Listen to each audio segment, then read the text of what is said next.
Et à Rouvroy, où la politique communale n'est pas simple non plus, la consultation populaire sur le projet de hall sportif et culturel se déroulera le 13 juin. Ainsi en a décidé le collège dernièrement. Valeur indispensable à la bonne pratique de toute activité, le fair play est malheureusement en voie d'extinction dans nos différentes disciplines sportives. Afin d'empêcher sa disparition, la province de Luxembourg a décidé de créer le trophée provincial du fair play, un prix récompensant annuellement les gestes et les initiatives placées sous le signe de l'éthique. Frédéric Lambert, Dimitri Renaud. En sport aussi, une ardeur d'avance. La province de Luxembourg l'a encore démontré en créant le premier trophée provincial du fair play.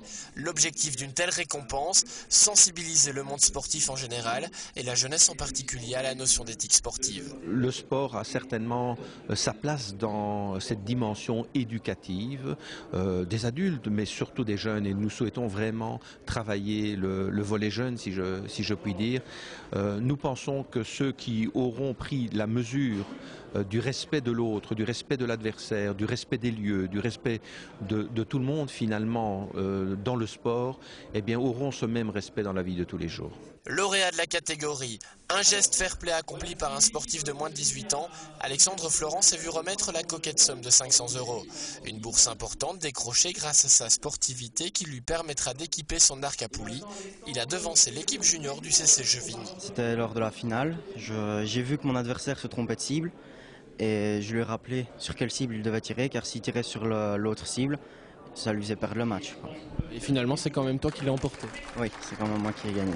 Premier prix d'une seconde catégorie, celle réservée au développement d'un projet fair play par une association, une école ou un club. François Poul, l'inventeur du pool ball, s'est distingué face à l'équipe de mini-foot de l'IMP La Providence pour avoir mis sur pied un sport de ballon collectif, mixte et accessible au plus grand nombre. Alors les avantages du pool ball, pourquoi ça marche, pourquoi ça va marcher surtout? Le fair play, pourquoi le fair play? Parce que c'est un sport accessible, donc les plus forts et les plus faibles, surtout les plus faibles, parce que dans les milieux scolaires, on n'a pas que des champions comme dans les compétitions. Donc c'était réaliser un sport qui était accessible à tous, donc pour permettre l'intégration justement de tous, même des plus faibles. Parrain de l'opération, Axel Zebrouk a rehaussé la soirée de sa présence. Pour l'expérimenté triathlète international, le fair play est une manière d'être, même au plus haut niveau. On doit être attentif à ça, mais comme je le disais, je pense que c'est quelque chose qu'on a en soi, quoi. Malheureusement, hein, je pense qu'il y a des gens qui l'ont, il y a des gens qui l'ont un peu moins. Maintenant, c'est pas pour ça qu'il ne faut pas y faire attention et essayer de s'améliorer. Hein.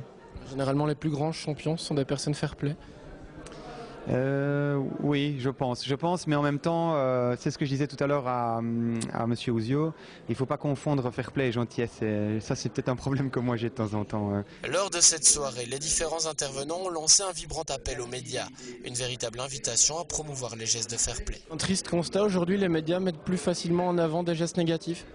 Je ne dirais pas que oui, il y a peut-être de ça, parce que on suit un peu la tendance des autres faits, des autres médias. Mais d'un autre côté, je pense que si on ne les met pas suffisamment en évidence, c'est souvent aussi parce qu'ils sont trop méconnus et que ça devient tout naturel. On a ce jeune archer qui a indiqué à son adversaire que la cible, c'était pas la bonne. Ben, c'est le genre de choses, on dit oui, bon, ça a eu lieu, mais on en parle très peu, on ne le sait même pas. On l'apprend parce qu'il y a un prix qui est remis pour le fair play, sinon on ne le savait pas. D'ici quelques mois, le 26 novembre exactement, les 12 candidats à ce premier trophée provincial du fair play se retrouveront à Bruxelles pour le Grand Prix national récompensant les gestes de cette qualité.